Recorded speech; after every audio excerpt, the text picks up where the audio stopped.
This is the Horse Radio Network. This is episode 153 of the Dressage Radio Show.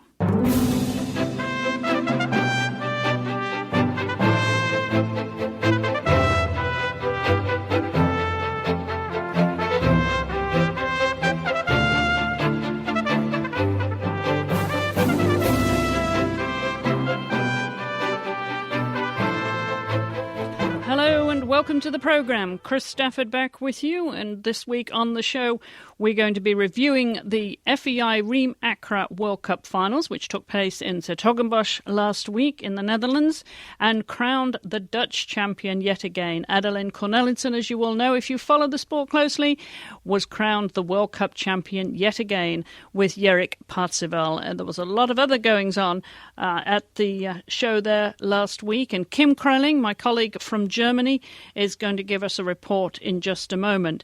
And later on in the show, we're going to begin a brand new segment called Have Your Say. And kicking off that segment is two regular listeners to the Dressage Radio Show. In fact, I think they've listened to each and every episode since the very beginning. And that is Robert Dunn from Wisconsin and Liz Call from Massachusetts. And they have a topic on their mind.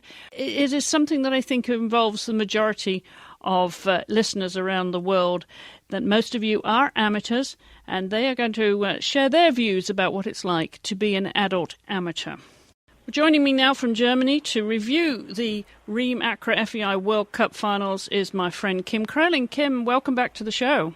Yes, hello Chris, welcome. Yes, lovely to hear you again. I know that you've had quite an intensive week, we should say, with so much happening in the German camp. I mean, terrible tragedies. We should mention first, before we talk about the competition itself, the impact of the deaths of some very, very treasured and colleagues that you've known for a long time. Yes, you're right, Chris. There was first our long time, very well-known, internationally well-known Dieter Graf Landsberg zu Wielen, who died.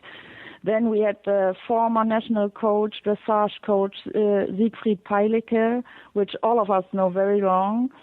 And then the very, very shocking sudden death of Holger Schmetzer one day before the start of the World Cup final in 's-Hertogenbosch. And to be really honest, we are all shocked now, and we can't believe it. Everybody is thinking Holger will call any minute or say something, come around the corner or anything, because he was just 65 years old and he was in best condition. He was very much looking forward to his retirement after the Olympics in London. He has this little daughter, 6 years old, which he was looking forward to have more time with her. He wanted to do some judging, some more training, and yeah, so the whole dressage world, and I really do mean the whole dressage world, not only the Germans, but also the international world, was really, really depressed and shocked, and we are not over it now. No, it will take a while to, I think, transition when you lose someone so suddenly. There was no warning, and so suddenly, and someone who had such a vital role in equestrian sport in Germany. And, you know, one has to feel for the competitors who were, of course, the most impacted, because they had to turn around and compete in a World Cup final, such as Isabel Werth. Yeah, you're right. But on the other way, I think it was the only way they could handle these things. They were sitting together because it happened Thursday night, and they were sitting together half of the night, discussing, talking, and crying, of course. And they all said, we have to ride for him, because that exactly would have been what Holger would have wanted them to do. And the same thing was with Johnny Hilberath, his co-trainer, and one of his best friends. They really worked together very, very closely. He was totally upset, but also Johnny Hilberath said, no, we have to ride and we have to do it for Holger. Mm-hmm. And they did. And I think that was the only way they could do it. To be honest, I talked for a while with Isabel Werth, who had a very bad first day. We all know Isabel, who is in the scene for over 20 years, doing a wonderful job with several horses. But she was so upset, I don't know how to call it, but she really couldn't concentrate the first day. She made falls she never did before, like a very bad reining back and some falls she just never does. But she was a little better next day and said, okay, this had something to do in the freestyle, this had something to do with riding again. But to be honest, I wasn't just in a competition mood, and I knew him for so long. We have done 1 Olympics, 2 World Championships, and 4 European Championships together. They have known for over 20 years, have had ups and downs together, and she couldn't stand it. And to be honest, she was one who couldn't stand to stay another night in the hotel where Holger died, because it was the hotel of the whole Dressage equipe of the German equipe, and they wanted to meet up for dinner on Thursday night, and he just didn't show up. And so Isabel decided, okay, I can't stand here one more night, and she drove home and came back next day. And I can fully understand her. And as I said, it will take a few more, not days, not weeks, I think months, to really get to know what happened, because it was so sudden. And to make that adjustment, well, certainly, our hearts go out to everybody and that was impacted by this. And as you mentioned, Isabel did rally a little bit in the freestyle with El Santo NRW. He finished 4th. So, yeah. I guess, her competitive spirit came through. She at least did the best she could on the final day. And, 4th for him with that field was okay. No, she was quite happy, to be honest, with the freestyle. And as you said, and as we know here, she is really, really a competitive type, and he is a sports type and ambitious and everything. But on the other side, and I think that's a part of her power, she is really, really emotional. Yes. So this is a combination you don't have that often. And so sometimes, okay, things are going really, really good, and sometimes it's a little hard. But she did a good job in the freestyle with El Santo, with the 11-year-old Ehrentusch son. But, and I'm sorry to say, but he has this Piaf, and it is a problem. But he had 79%, nearly 80%, 79.9, which is a high mark. I think we can say that. And he did get that, although he has that Piaf. So that shows how strong he is in all the other movements, because he has such a wonderful trot and gallop to it. It's really, really fantastic. If there wouldn't be the Piaf, he would be really, really a good one. He is. So let's keep our fingers crossed. Maybe they'll do it one day.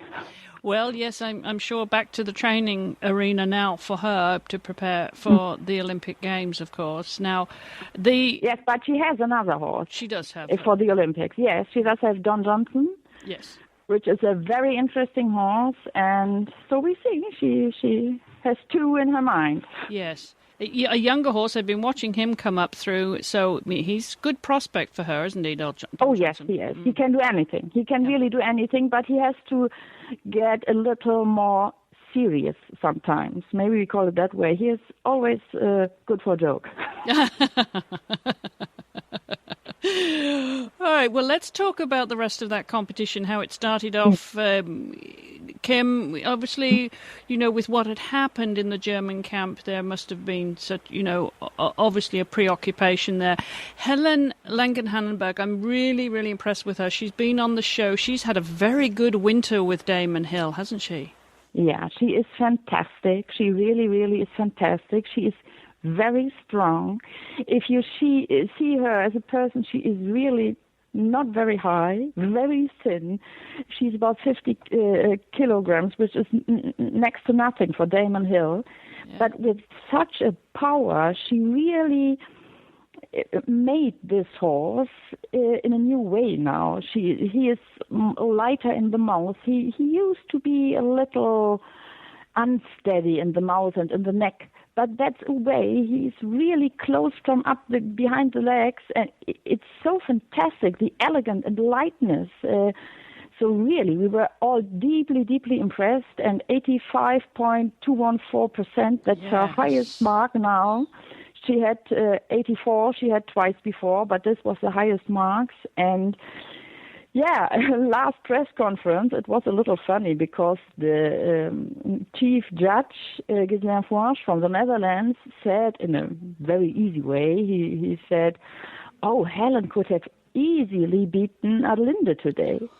So the Netherlands, couldn't breathe for a little moment. Adelinde was catching up for some breath.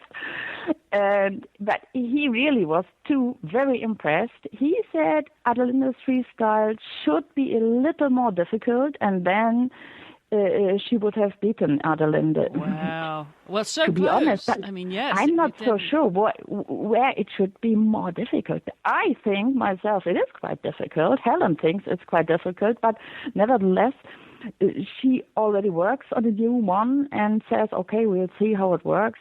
I'm not sure which one I'm thinking of when I go to Olympia, but it was a very, very big success, and Damon Hill has now a break, and she only wants to do 2 more shows before the Olympics, at the German Championship in Balve and Aachen, and that's it. That's it, huh? Wow. So she is really going through. It's fantastic. That's wonderful for her, and such a nice person. Fantastic. Yeah. Very, very strong. And of course, she also was very, very touched. She always said, Olga is the one who gave me the chance. Olga is the one who said in the beginning, try it, you can it, you make it. And she is training with Klaus Balkenhol, of course, and he is a great supporter of her as well.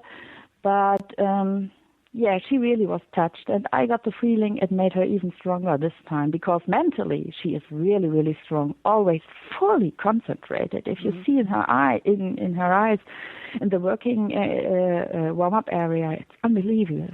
Fully focused on the sport, and yeah, she did a super, super job. And for me, if Damon Hill is going to stay in that form and is going to be healthy, they are part of the team, that's for sure. They're very strong, very, very strong. And so close, as you said, in that freestyle, very close to Adeline Cornelissen with Erik Parzival, who was the eventual winner there, just 86.25. So just so close. And Adeline has to be concerned now, looking over her shoulder as this season unfolds, Kim. No, she says she's not at all. But there were no Brits there, we should say. Yeah. But Adelinde said,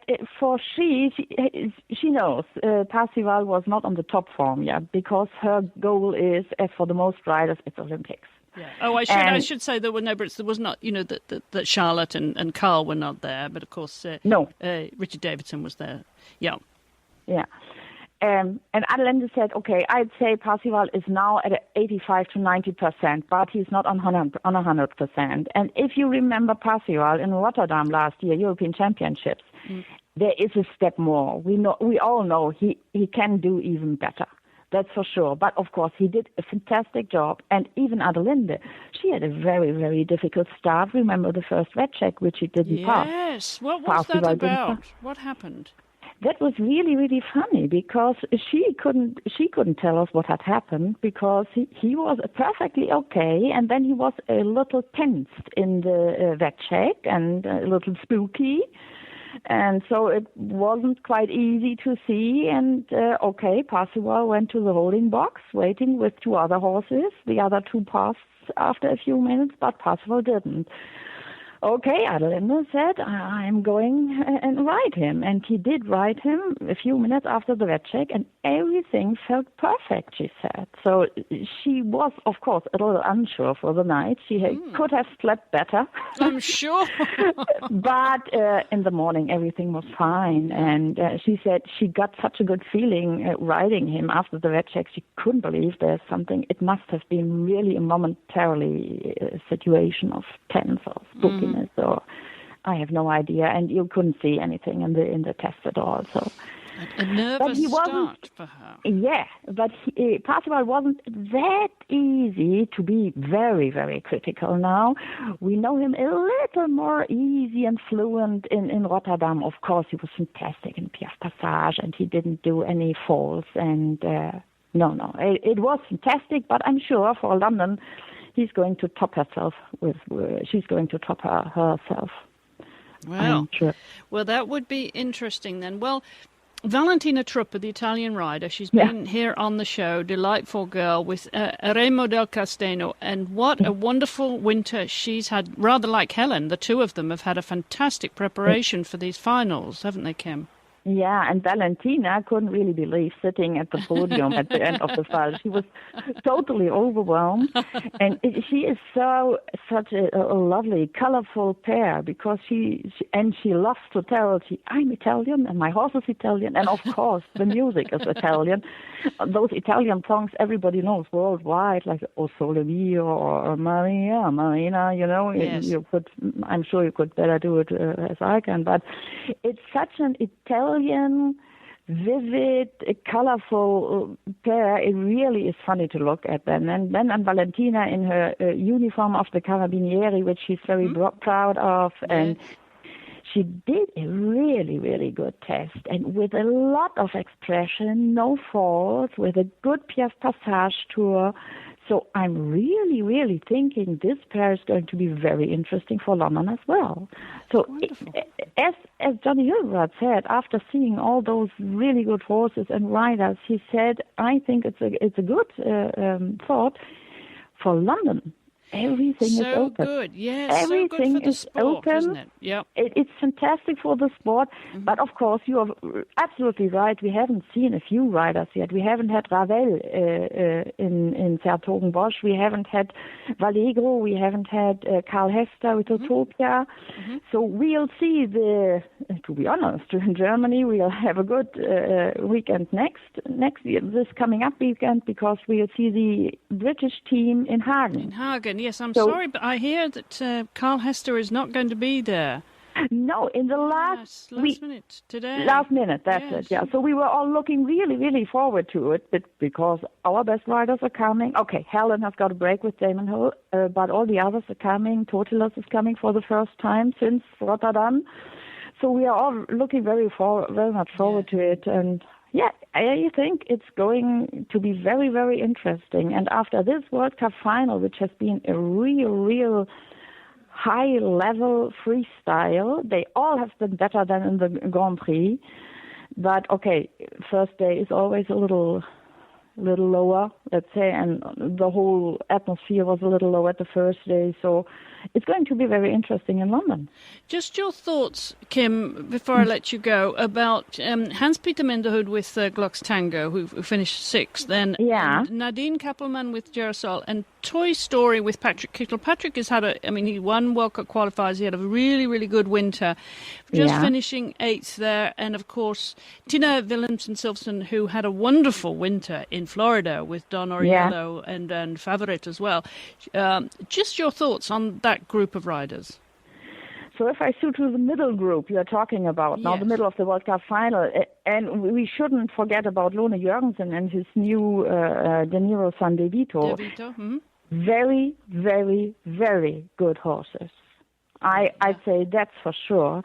And, okay, Tango, he had some problem like El Santo in the Piaf. We have to say that. The other things, really, really good. I'm sorry, I'm German, okay, but I'm not enthusiastic about Girasol because this horse I think is really, really one of the world's best horses. But Nadine has to be on the safe side, and she really can't go for any risk. So she does get the 7th and the 8th, but in that horse are the 9th and the 10th, and we are waiting for that.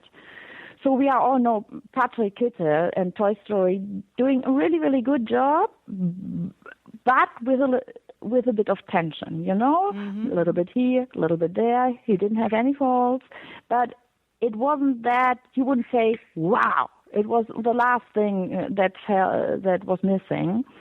I think Tina has a wonderful horse with Don Ariello, who we know in Germany very well because he had done the Grand Prix tour for young horses a year ago.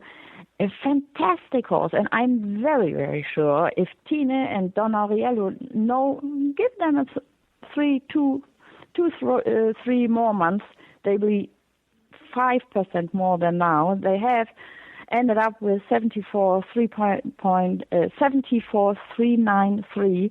I'm sure they will be next to 80 because this horse is fantastic, and Tina's doing a wonderful job with him.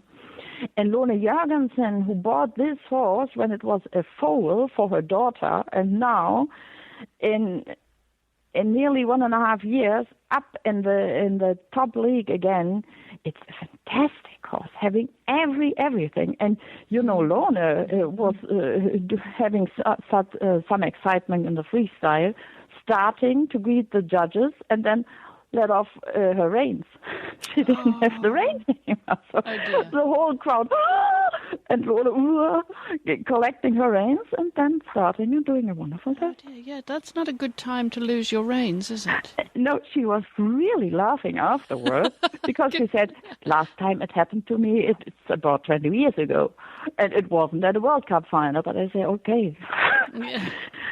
Well, good sport. Well, also we should say well done to Richard Davidson for putting the only British rider there with Hystos Artemis. Good performance, 78.571 for him. I mean, to finish outside the leaders. One sentence to Richard Davidson, because this horse is, again, as I said, it's not a horse you see the 9s and 10s, but very, very easy test, very, very fluently, very much of harmony. So it really was very much fun to look at them. A consistent test. Yes, yes, absolutely. Terrific. Reliable, as a very good team, those two. Of course, they know each other for very long, but you can see it, you can feel it if you watch them, and that was very nice. And we should, of course, mention the American entries. They finished 15th and 16th. Rafelka with Jan Ebeling, and come on the third with Shauna Harding, who was on the show last week, talking about her final preparation for there. And I think both of them, at least Shauna was planning to go on to Hagen this week. And Hagen is actually quite an important show. You get a very good international entry there, don't you, Kim, at Hagen? It's unbelievable. Over the last 5-6 years, Ulrich Kasselmann really started, I'd say, as a top class, but little show. And now everybody wants to come to Hagen. They even start on Wednesdays now. Must be the beer. Is it the beer and the bratwurst? And, yeah? No, I really do think it's some of the privacy Ulrich Kasselmann and his family gives to the riders. Yes. It's a very, very special relationship between the riders and the whole Kasselmann team, and you feel very special at the show. And I had a talk with Patrick Kittel about the show, and he said, this is one of the shows, if you're really having bad results, it doesn't matter. You do go home and are in a good mood. Yes, just a feel-good competition for everybody. Well, that's nice. That's nice. That's what the sport's all about. Just to summarise, then, the World Cup finals this year in Zettogenbosch, a good crowd, or sold out, a full crowd there. So good sport. Absolutely full crowd. Yes. Mm-hmm. Yes. It was absolutely filled up. In the breaks of the competitions, you couldn't manage to go through the exhibition because it was so crowded and a lot of people. And did you have to fight your way to the wine bar, Kim? I didn't have time. As you know, I never have time. I know you don't, my friend. You're always very busy at these. Now, will you be going on to Hagen? Yes, sure. Good. Sure. Excellent. And, of course, Aachen is the other big one as a final preparation for the Olympics. Now, when will Germany name their team, Kim? I know you've got a list already. When will it be finalised? After Aachen. Right after Aachen. The day after Aachen. Typical, yeah. Okay. Usually it's on the Sunday night after Aachen. Yeah. This is our last test. Yeah. Great. Well, we will see you in London. Yes, looking forward to that. Yes, looking forward to seeing you again and getting your opinions on the dressage. And thank you so much for coming on, Kim. I know how busy you are after a World Cup. Lots of articles to write, but always time to stop by and tell us your thoughts on the World Cup final. Thank you very much. My pleasure. Thank you, Chris. And there's a link to the full results from Zettogenbosch's World Cup finals on our show notes at dressageradio.com. Well, our next segment is a brand new one. I had this idea that I thought it would be fun for any listeners out there to have their say. I'm going to call this segment Have Your Say, and it is an opportunity to come on the show with someone else if you wanted to discuss a topic, or if you want to join either Robert or Liz Robert Dunn and Liz McCall, they're both the regular listeners to the show, and they're going to kick off this new segment, and they're going to find people out there in the dressage world too who have an opinion, maybe a gripe, maybe a topic that needs to be discussed from their perspective. So this is your opportunity if you'd like to take part. And as I say, kicking off with our very first segment is a topic that I think is dear to many people's hearts because so many of you are adult amateurs. So Liz and Robert will join me in just a moment, right after this musical interlude from Mary Ann Kennedy.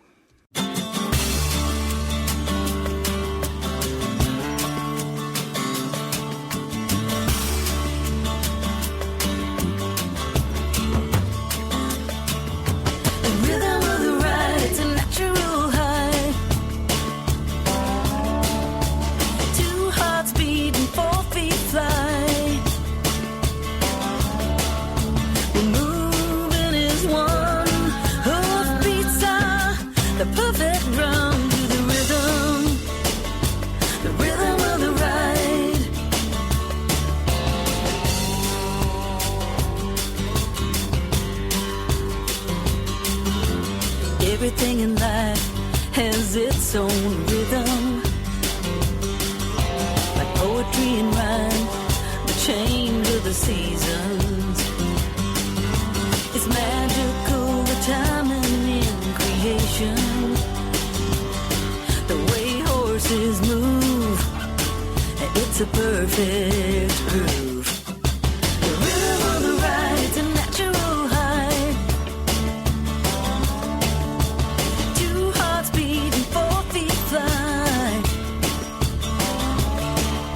We're moving as one, beats are the perfect drum to the rhythm of the ride, yeah.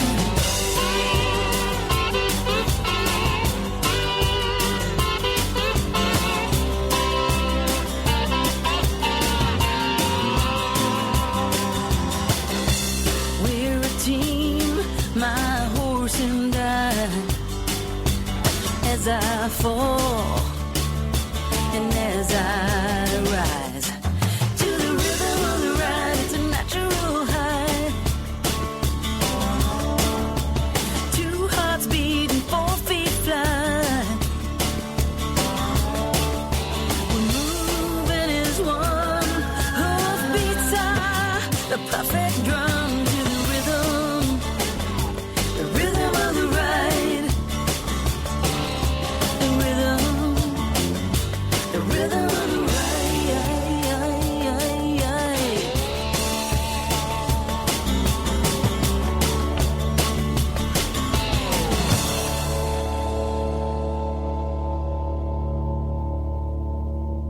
Joining me now to kick off our brand new segment, Have Your Say, is Liz Call and Robert Dunn. Welcome to the show, both of you. Thank you, Chris. Well, thank you. It's great to have you both on because you've both been on in the past. You're both loyal listeners of the show, so I thought of nobody better to kick off this new series. So, Liz, you have a topic in mind, so over to you. Thank you, Chris. I was interested in talking about adult amateurs, which I am and Robert is as well, and just thinking that the adult amateurs is a very big demographics for dressage. And, you know, when you're thinking the people that are buying your schoolmasters, that are volunteering at your shows, really all adult amateurs. And Robert has recently become president of his local GMO, and I'm very curious about hearing about that, Robert.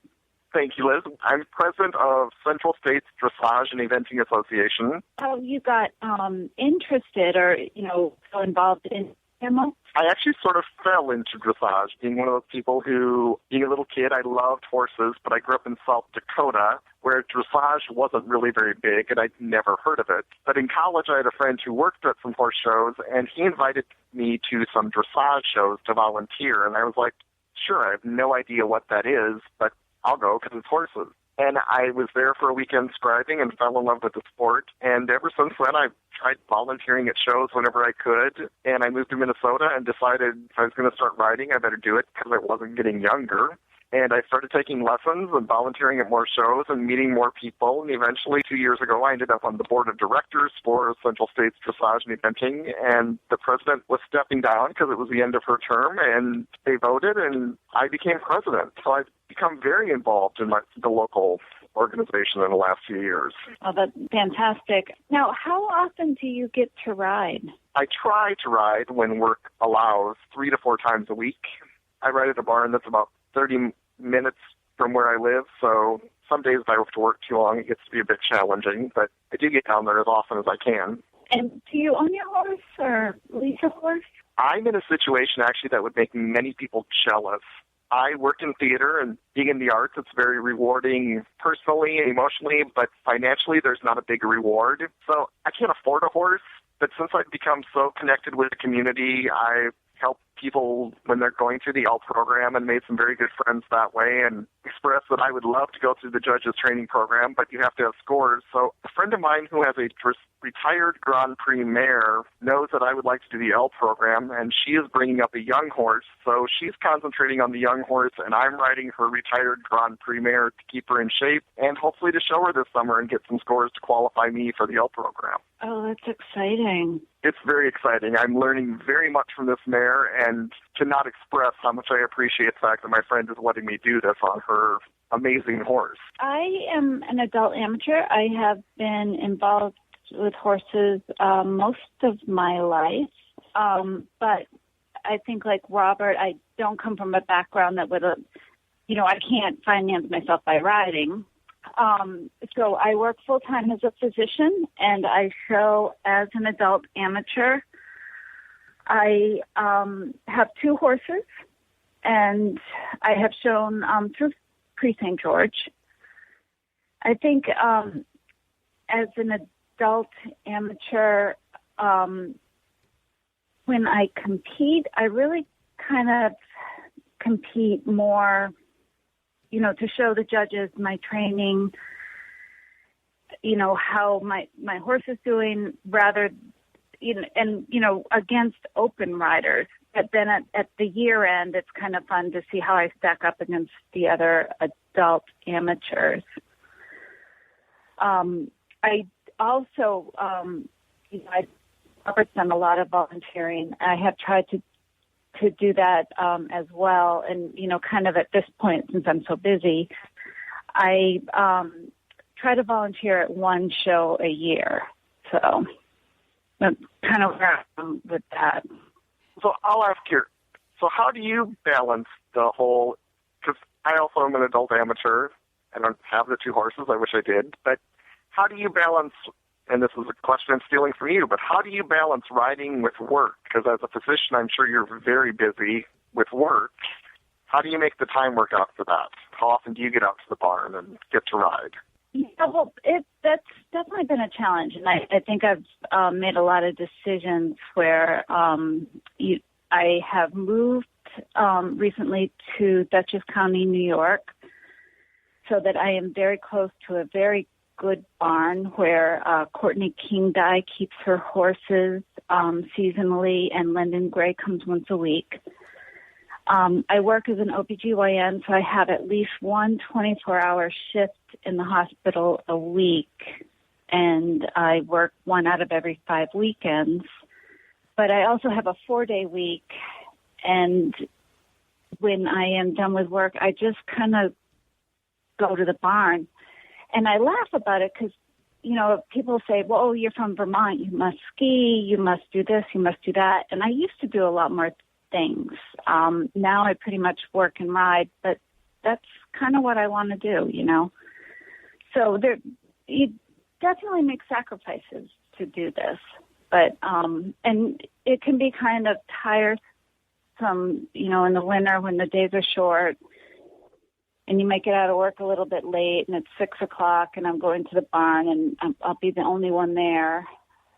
So sometimes there are days that it's a little bit challenging just getting to the barn, but I love the horses, and it's such a great sport to be involved in that it's worth those days that it's a little bit hard to ride, because most days It's really what I want to do.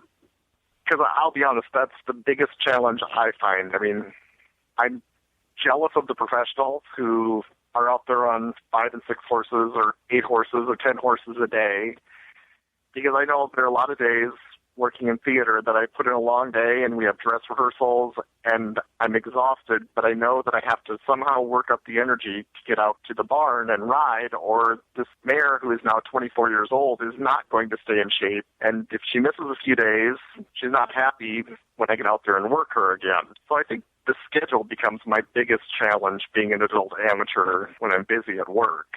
Yeah, and I have to kind of take that pressure off myself because, you know, for instance, this week, one of my dogs had to have a big surgery, and I couldn't do it. I needed to come home from work and take care of the dog, and I didn't ride for 3 days in a row. And that's where I think, even though I want to compete this year, having that sort of adult amateur title takes a little bit of the pressure off. If I was a professional and I needed to show and do really, really well, it would be really stressful for me.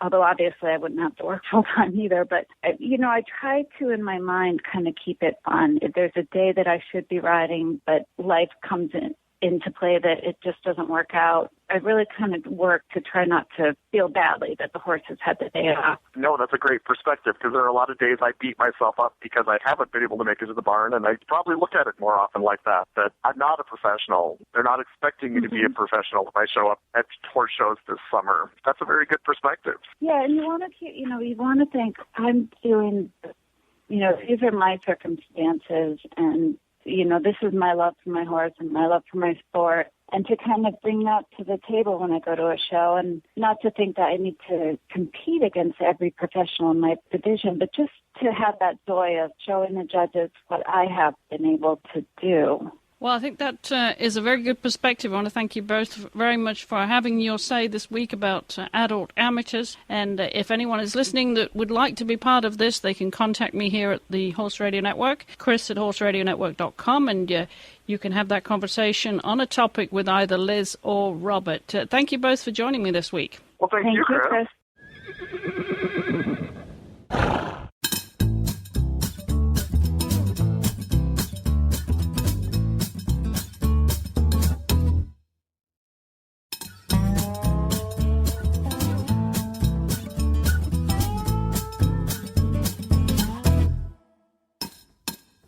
Go feed the horses, gotta give them hay. Gotta go feed the horses because it's a brand new day. Gotta go feed the horses, gotta feed them now. Gotta go feed the horses because horses need the chow. No time for coffee, can't take time for me. Gotta take care of the animals, so many mouths to feed. Gotta go feed, got to go feed. Gotta go feed, gotta go feed, gotta go. Thanks to Marianne Kennedy for rounding off our segment of Have Your Say. And before we go and feed, I just want to remind you that you too can take part in that brand new segment of Have Your Say. All you have to do is drop me an email to chris@horseradionetwork.com, or you can stop by the Facebook fan page and leave your suggestions there. And it can be absolutely any topic in the sport of dressage. And my thanks to Kim Krelling for our World Cup final report. Our show notes are over at dressageradio.com. My guest on the show next week is Swiss legend Christine Stuckelberger, so I hope you'll join me then. In the meantime, I'm going to head over to the Kentucky Horse Park for the Rolex Kentucky 3-day event. I'll be back at the same time, same place next week, so until then, thank you all for listening.